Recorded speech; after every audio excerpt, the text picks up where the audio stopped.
Good morning students. आज हम जीव विज्ञान कक्षा 11 में पढ़ेंगे और कक्षा 11 का जीव विज्ञान का एक महत्वपूर्ण टॉपिक वैज्ञानिक नाम, साइंटिफिक नेम के बारे में पढ़ेंगे।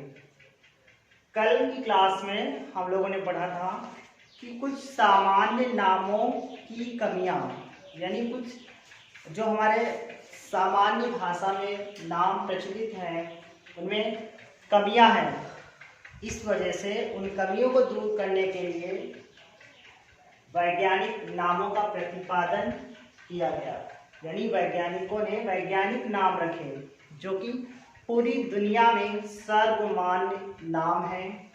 तो उन्हीं वैज्ञानिक नामों में से यानी नाम रखने की एक प्रणाली है या पद्धति है जिसका नाम है द्विपद नाम पद्धति या द्विनाम पद्धति भी इसको कहा जाता है। द्वि से तात्पर्य हो रहा है कि दो नाम, यानी द्वि से तात्पर्य है कि किसी भी जीवधारी के दो नाम। तो इस पद्धति के बारे में अध्ययन करते हैं। द्विपद नाम पद्धति को इंग्लिश में कहा जाता है बाइनोमियल नॉमेनक्लेचर, और इसका प्रतिपादन एक स्वीडन के वैज्ञानिक थे कैरोलस लीनियस, यानी इसका प्रतिपादन स्वीडन के वैज्ञानिक कैरोलस लीनियस ने किया, जो कि उन्होंने क्या किया, जीवों को यानी दो नाम देने की प्रणाली का प्रारंभ किया या शुरुआत की। उन्होंने कैरोलस लीनियस ने द्विनाम पद्धति को अपनी पुस्तक जिसका नाम था सिस्टेमा नेचुरी, यानी कैरोलस लीनियस ने द्विनाम पद्धति को अपनी पुस्तक सिस्टेमा नेचुरी में वर्णन किया, और जिसके कारण यानी द्विनाम पद्धति का प्रतिपादन करने के कारण इनको वर्गीकरण का जनक कहा जाता है। फादर ऑफ क्लासिफिकेशन का बोला जाता है कैरोलस लीनियस को। तो द्विनाम पद्धति क्या है, अब इसके बारे में पढ़ते हैं।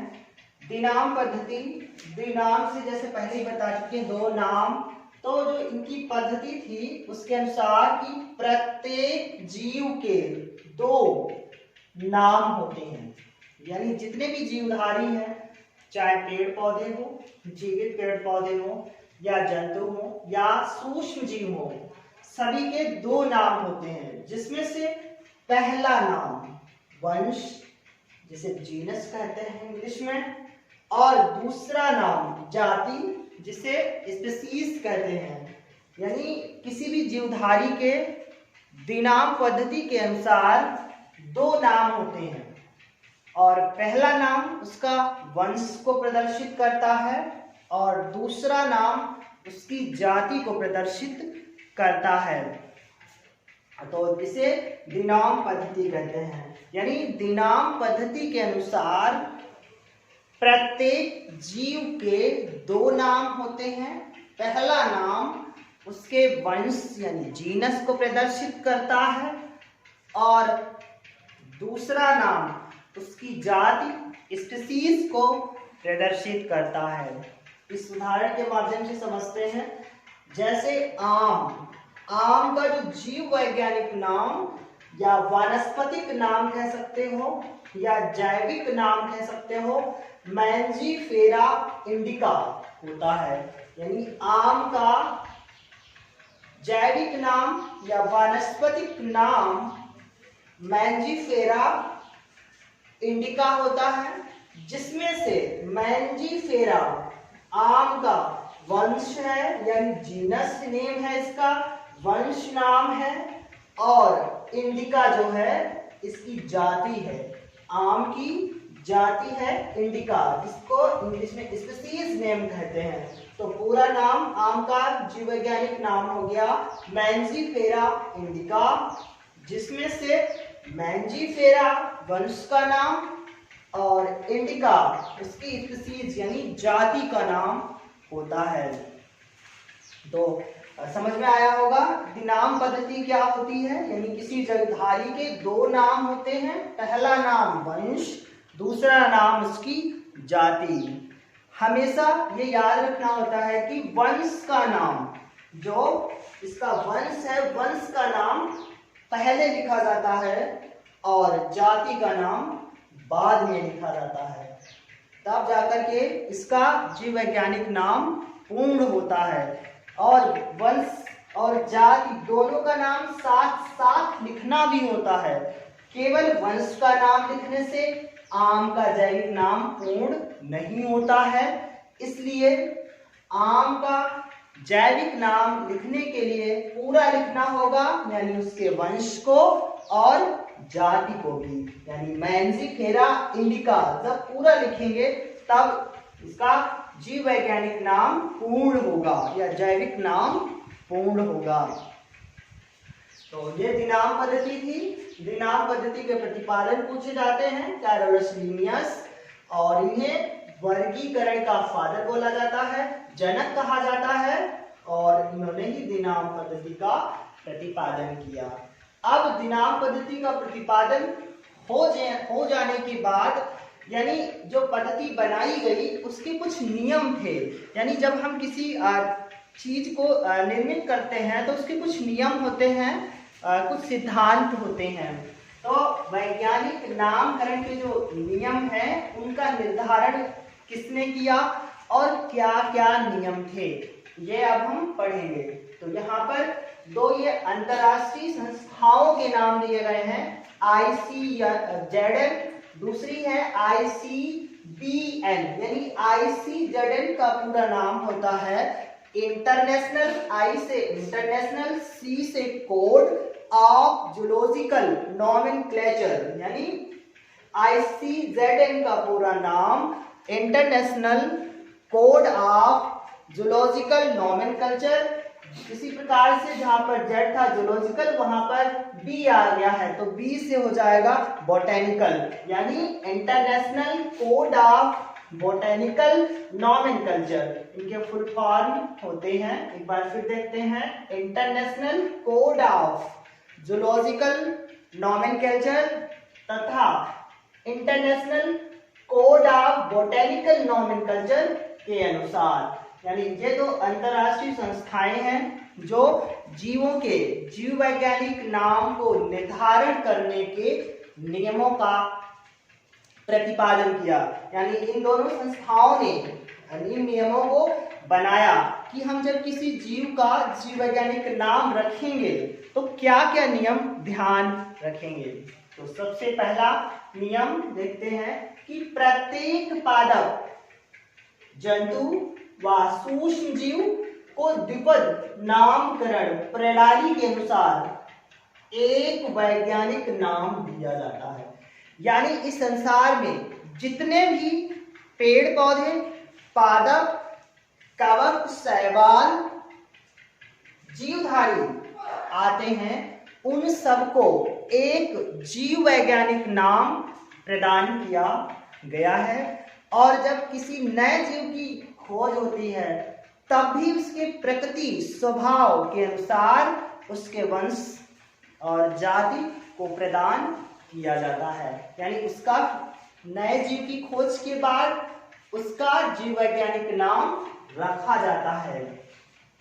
इसी के साथ अब दूसरा क्या नियम है, जैविक नाम लैटिन भाषा में होने चाहिए।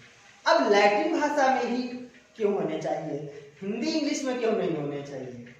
क्योंकि लैटिन भाषा एक संसार में सर्वमान्य प्राचीन भाषा है और पूरा संसार इस भाषा को मानता है, इसलिए सभी जीवधारियों के नाम लैटिन भाषा में ही रखने चाहिए, ऐसा निर्धारित किया गया।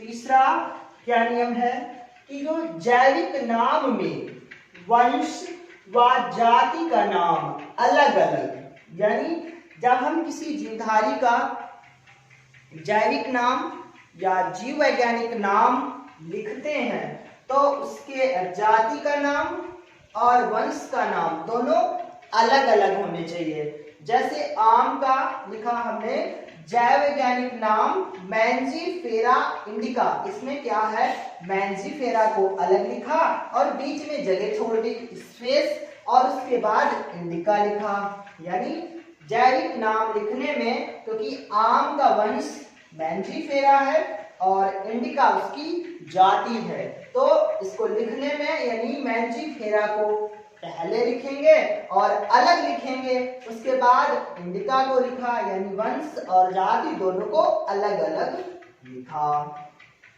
अलग अलग तिरछे अक्षरों में लिखा जाना चाहिए। यानी जब किसी कॉपी पर लिखते हैं तब उसमें क्या करते हैं, नामों को लिखकर यानी कॉपी पर नामों को लिखकर अंडरलाइन करना चाहिए। जब हम कॉपी पर लिखेंगे तब अंडरलाइन करेंगे यानी इसके नीचे लाइन खींचेंगे और जब किसी पुस्तक में प्रिंट किया जाता है यानी छापा जाएगा तब उसके जो नाम होंगे वो तिरछे अक्षरों में लिखे जाएंगे और वंश तथा जाति का नाम अलग अलग लिखा जाएगा।